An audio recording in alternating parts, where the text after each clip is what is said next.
Now, people are being urged to carry out citizens' arrests if they see people stealing from shops. Policing Minister Chris Philp said police can't be everywhere and has encouraged ordinary Brits to stop thieves themselves, just like these have-a-go heroes at a Tesco supermarket in Essex on Monday. In fact, they were a private team of former police detectives. Their group is led by David McKelvey, Managing Director of TMI, who joins us this morning. Good morning. Really appreciate you being on the show, David.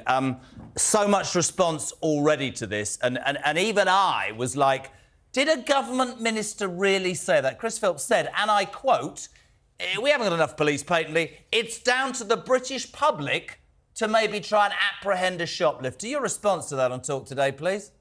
Yeah, it's nonsense. You can't expect the public to step in and deal with people who are extremely violent, potentially armed. It's a nonsense. You just can't do it. How risky a business is it? And I think that's the point we're trying to make this morning, because you had a story about a friend, didn't you, who did... I mean, this is interesting. Listen to this. An old teacher of mine stepped in once when he saw that something was being stolen from a shop, and he actually... apprehended the shoplifter, and they got into a physical fight, and because both of them ended up drawing blood during the fight, he ended up having to go on actually antiretroviral drugs, etc., to make sure that, you know, no diseases were passed on, etc.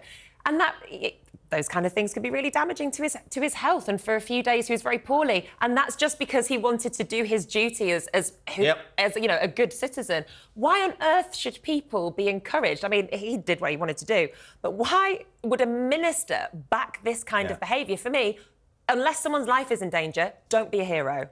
No, absolutely. And the biggest issue is, if you are a hero and you do get involved, there is an expectation that you call the police and they're going to turn up very quickly. The reality is that because of resources and problems in policing, they are not going to turn up quickly. And sometimes, last night we arrested a chap for a robbery, street robbery. I think we waited nearly 40 minutes. Now, fortunately, our chaps carry handcuffs and are trained. You know, a member of the public is not going to stand and be able to detain someone. When you arrest someone, it's a fight. There's no, you know, it's literally a fight, a struggle.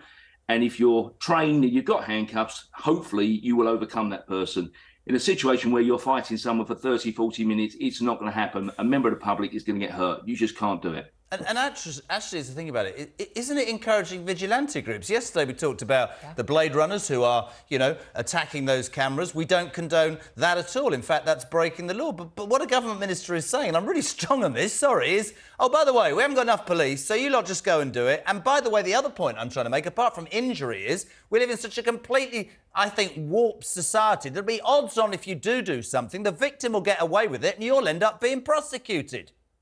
And that's a very, very valid point, because one of the biggest issues we see day in, day out, because we do deal with shoplifters, we do prosecute shoplifters, is that a lot of these retail stores, although they're very vocal about the issues, will not make statements, will not share CCTV and the evidence, as a result of which you cannot then prosecute these individuals. If you can't prosecute them effectively and you step in and you're effectively assaulting someone or you're forcing imprisoning them, you're potentially at risk of being sued. More police on the streets, 100%. David, what are your thoughts on the fact that it seems to be so well publicised now that the police won't take any action unless the amount being shoplifted goes above £200? Because we've heard anecdotal stories of people shoplifting something to the amount of £190 and then getting away with it.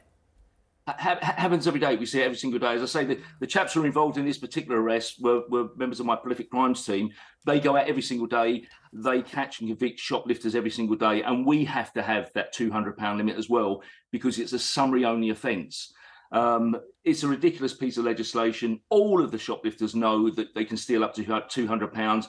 There is no chance of probably the police turning up, no chance of getting arrested, no chance of getting prosecuted. I mean, you're a private security firm, but what you've made the point is really interesting. Ex-police, and you know about handcuffs, you know about the laws.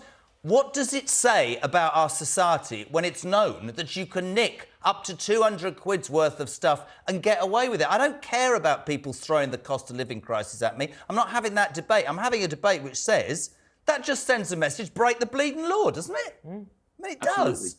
Absolutely. No, you know, there's no doubt about it. And is it, just out of interest, you might not know the answer to this, is that £200 per shoplift?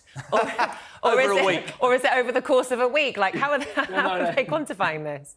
Well, it's interesting, actually, because what we do is if we catch someone who's stolen £50, we will keep a record of that, evidence that. If we then catch them again, which we quite often do, and they've stolen another £50, we continue to tally up until it gets to over the £200 limit, at which point we will then prosecute them because it's over the £200 limit. So it's not a specific offence. As soon as they reach the £200 limit or go over, or alternatively, quite often you'll find these organised criminal gangs going out with 4-line bags, or there'll be trespassers when they go into the stores, which actually makes them burglars. So we can then prosecute them for those offences. David, absolutely fascinating. David McKelvey, whose company, TMI, private security company full of ex-coppers, policemen and women, who are employed by these big companies because of shoplifting, has just made the point, which is fantastic, is it not? In the 5th richest and most educated, apparently, country in the world, that you can nick up to 200 quid from a supermarket and get away with it. And if you've got a calculator,